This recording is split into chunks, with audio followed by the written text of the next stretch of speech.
semuanya, kembali lagi bersama aku di channel YouTube Proter20. Kali ini informasi datang dari seorang pengusaha. Diduga seorang pengusaha terpaksa gulung tikar karena tidak berhasil menerapkan strategi STP. Nah, apa itu strategi STP? Mari kita simak penjelasannya. Strategi STP merupakan kepanjangan dari segmentation, targeting, dan positioning. Segmentation atau segmentasi merupakan proses membagi pasar potensial menjadi kelompok konsumen yang berbeda-beda dan memilih beberapa segmen sebagai sasaran pasar yang harus dikejar. Nah, tujuannya yaitu untuk melayani konsumen lebih baik dan untuk memperbaiki posisi kompetitif perusahaan. Segmentasi pasar sendiri yaitu ada 4. Yang pertama yaitu geografis, demografis, psikografis, dan behavioral. Nah, kita beralih ke segmentasi geografis. Merupakan pembagian pasar potensial menurut tempat geografis seperti wilayah, ukuran kota, kepadatan, dan iklim. Segmentasi geografis perlu dipertimbangkan karena kebutuhan produk atau jasa berbeda antara satu dengan yang lainnya tergantung dengan lokasi dan cuaca yang ada di sana. Nah, contohnya saja yaitu penjual es. Penjual es akan lebih laku berjualan di dataran rendah seperti pantai yang cuacanya panas daripada berjualan di dataran tinggi seperti pegunungan yang cuacanya cenderung dingin. Nah, kita beralih ke demografis. Merupakan pasar yang dibagi menjadi kelompok-kelompok berdasarkan variabel-variabel demografis seperti usia, ukuran keluarga, siklus kehidupan keluarga, jenis kelamin, penghasilan, pekerjaan, agama, ras, kewarganegaraan, dan kelas sosial. Variabel-variabel demografis adalah dasar yang paling populer untuk membedakan kelompok-kelompok pelanggan. Nah, contohnya saja yaitu produk kosmetik biasanya lebih banyak menyasar ke targetnya yaitu perempuan. Nah, kita beralih ke psikografis. Merupakan segmentasi pasar yang dilakukan dengan mengelompokkan konsumen atau pembeli menjadi bagian pasar menurut variabel-variabel pola atau gaya hidup, lifestyle, dan kepribadian personality. Contohnya yaitu produk olahraga, ditargetkan bagi individu yang berhobi olahraga. Nah, kita beralih ke behavioral. Merupakan segmentasi pasar yang dibedakan berdasarkan pengetahuan, sikap, penggunaan, atau respon terhadap suatu produk. Fokus kepada apakah seseorang membeli atau menggunakan suatu produk tertentu, seberapa sering dan seberapa banyak mereka menggunakannya.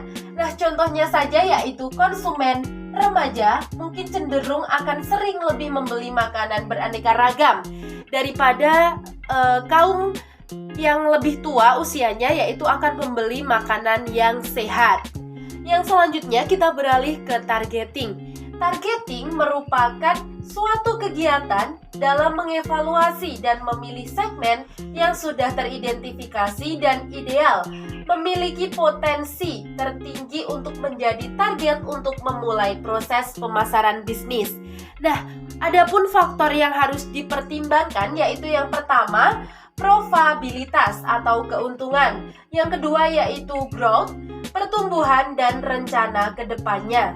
Yang berikutnya yaitu kemudahan akses pembeli.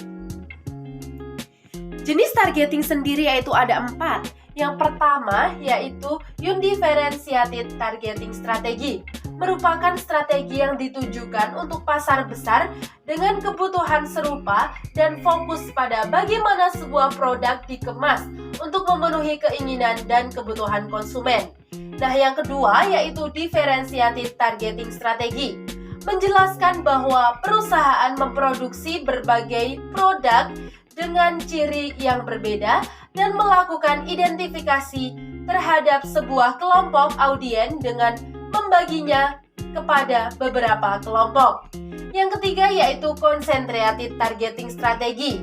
Perusahaan hanya terfokus menawarkan jenis produk tertentu dalam satu segmen yang dinilai paling berpeluang pasar untuk melakukan pembelian. Nah, yang terakhir yaitu custom targeting strategy. ditujukan pada pendekatan konsumen yang bersifat individual, dapat menggunakan media berupa email, marketing, ataupun marketing. Selanjutnya kita beralih ke positioning. Positioning merupakan penanaman produk di benak konsumen. Nah, untuk pendekatannya yaitu ada dua, melalui high touch positioning dan high touch positioning. High touch positioning merupakan produk yang dibeli berdasarkan fitur konkret suatu produk. Sedangkan high touch positioning lebih menitik beratkan kepada citra sangat terlibat dengan konsumen. Nah, strategi positioning yang dipakai yaitu ada tiga. Yang pertama yaitu pricing atau penyesuaian harga, quality peningkatan kualitas, dan differentiation atau fitur baru. Nah, untuk jenis positioning sendiri yaitu ada tiga. Yang pertama yaitu positioning produk. Merupakan tindakan yang dilakukan perusahaan agar produknya selalu diingat oleh konsumen. Nah, contohnya saja yaitu Spotify. Yang kedua yaitu positioning market atau market positioning, yaitu untuk mempengaruhi persepsi dan pendapat pelanggan terhadap produk yang ditawarkan di mana produk tersebut mirip dengan pesaing. Contohnya saja yaitu Dettol. Selanjutnya yaitu brand positioning, merupakan untuk menempatkan nama produk di benak konsumen supaya selalu diingat. Contohnya saja yaitu Sprite. Nah, demikianlah informasi yang dapat saya sampaikan. Jangan lupa subscribe dan komen, dan sampai jumpa.